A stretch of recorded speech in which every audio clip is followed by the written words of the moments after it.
அதே மாதிரி இதில் அந்த கலப்படம் இருக்குது இந்த கலப்படம் இருக்குன்னு யாராவது கிளப்பி விட்டால் நம்பாதீங்க. கிளப்பி விடுறதுக்கும் வாய்ப்பு இருக்குது. அதனால் நம்ம முன்னாடியே ஒரு பதிவை போட்டுருவோம், அனைவரும் பதநீர் குடியுங்கள். என்னென்னா பதனி குடிக்க போகிறோம்.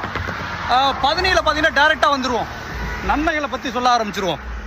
என்னென்னா இதில் வந்து சுண்ணாம்பு சத்து இருக்குது, விட்டமின்ஸ் இருக்குது, ஆன்டி ஆக்சிடென்ட் இருக்குது, நார்ச்சத்து இருக்குது, இப்படி நிறையா விதமான நன்மைகள் இருக்குது.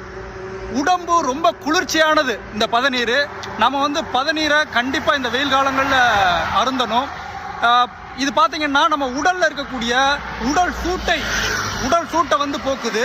நீர்க்கடுப்புன்னு சொல்கிறோம்ல, நீர்க்கடுப்பை இது வந்து போக்குது. அப்புறம் வந்து பார்த்திங்கன்னா நம்ம வந்து இந்த சிறுநீரகம் வந்து பார்த்திங்கன்னா சுருக்குன்னு போகும். அந்த மாதிரியான விஷயங்கள் வந்து இதை வந்து நீக்குது. இது இப்படி பதநீர் வந்து எவ்வளோ பெரிய நன்மைன்னு நீங்கள் கூகுளில் அடித்து பார்த்தாலே உங்களுக்கு கிடைக்கும்.